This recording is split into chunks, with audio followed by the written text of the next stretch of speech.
చెప్పేసి చాలా రోజుల ప్రయత్నం చేసి ఎమ్మెల్సీ ఎలక్షన్లో రేవంత్ రెడ్డి ద్వారా ఇప్పుడైతే ఆంధ్రప్రదేశ్ మన తెలంగాణకి ముఖ్యమంత్రి కావాలి అని ఉవ్విళ్ళు ఊరుతున్నటువంటి కాంగ్రెస్ పార్టీ రేవంత్ రెడ్డి ద్వారా చంద్రబాబు నాయుడు గారు ఒక ఎమ్మెల్సీని కొనిపించాలి, ఎమ్మెల్సీ ఎలక్షన్స్లో ఒక ఎమ్మెల్యే ఓట్లు కొనాలి అని ఒక చేసినటువంటి ప్రయత్నంలో అప్పుడు తెలంగాణ ఇంటెలిజెన్స్ అధికారుల ద్వారా ఒక ఇన్ఫర్మేషన్ తీసుకొచ్చి చంద్రబాబు నాయుడిని అండ్ రేవంత్ రెడ్డిని ఇద్దరిని కూడా అడ్డంగా బుక్ చేశారు.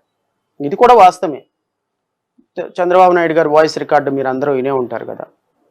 ఎందుకు అంటే ఇది చేసింది తెలంగాణ నుంచి చంద్రబాబు నాయుడు వెళ్ళిపోవటం లేదు. సో తెలంగాణ నుంచి చంద్రబాబు నాయుడు వెళ్ళిపోవటం లేదు కాబట్టి తెలంగాణ నుంచి వెళ్ళగొట్టాలి అంటే ఈయన మీద కేసు కట్టాలి, ఈయన్ని దేంట్లో దాంట్లో ఇరికించాలనేటువంటి కేసీఆర్ ప్రయత్నం.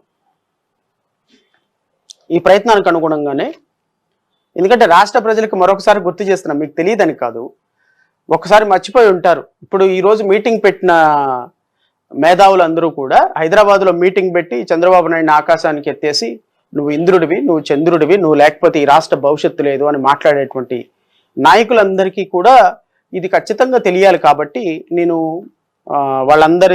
వాళ్ళందరి మనసుల్లో ఏముందో ఒకసారి ప్రపంచానికి తెలియజేసేటువంటి ఒక చిన్న ప్రయత్నం చేస్తా. సో చంద్రబాబు నాయుడు గారు మీద కేసు కట్టి ఆయన్ని నోటా కింద చంద్రబాబు నాయుడు మీద కేసు కట్టి రేవంత్ రెడ్డి మీద కేసు కట్టి వీళ్ళిద్దరూ ఎలక్షన్లో ప్రలోభాలకి గురి చేశారు. వీళ్ళిద్దరి మీద యాక్షన్ తీసుకొని ఒక బ్రహ్మాండమైనటువంటి బ్రహ్మాస్త్రాన్ని ప్రయోగించారు కేసీఆర్. ఎప్పుడైతే చంద్రబాబు నాయుడిని అరెస్టు చేస్తారు అని చెప్పినప్పుడు ఈ ఓటుకి నోటు కేసులో చంద్రబాబు నాయుడు ముద్దాయిగా చేరుస్తాను, నువ్వు గనక హైదరాబాద్ వదిలి వెళ్ళకపోతే అని కేసీఆర్ వార్నింగ్ ఇచ్చిన తర్వాత ఈ కేసులో ఎక్కడ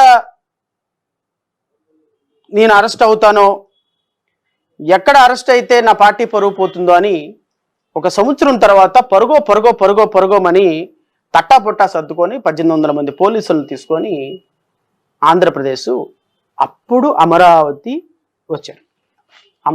అప్పటికి అమరావతి కూడా కన్ఫర్మ్ కాల.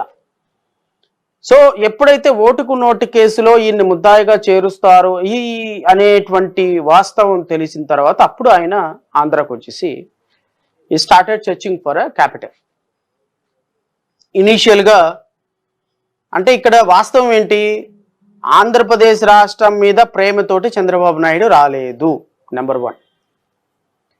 వాస్తవం ఏంటి, ఆంధ్రప్రదేశ్ రాష్ట్రంకి నువ్వు వెళ్ళకపోతే నిన్ను బొక్కలో తోస్తాను అని కేసీఆర్ అనటంతో పారిపోయి ఇక్కడికి హైదరాబాద్ను వదిలేసి ఆంధ్రప్రదేశ్ వచ్చాడు. ఇది వాస్తవం. కాదు అని చెప్పమనండి ఆ పార్టీ నాయకులను ఎవరినైనా, నేను ఛాలెంజ్ చేస్తా. ఇంకో వాస్తవం ఏంటి, చంద్రబాబు నాయుడు ఆ కేసులో ఉన్నాడు అనేది కూడా వాస్తవం.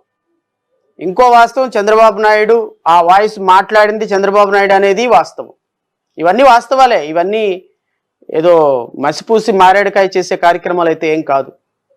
ఇలాంటి వాస్తవాలు మాట్లాడేటువంటి ప్రోగ్రామ్ ఇది కాబట్టి నిజాలు నేను మాట్లాడాల్సిందే ఏమైనా కానీ. I don't care at all. ఎవ్వడికి సపోర్ట్ చేయాల్సిన అవసరం నాకు లేదు, ఏ పార్టీకి ముఖాయాల్సిన అవసరం లేదు. జై భీమ్రావ్ భారత్ పార్టీ నిజాలు మాత్రమే మాట్లాడుతుంది.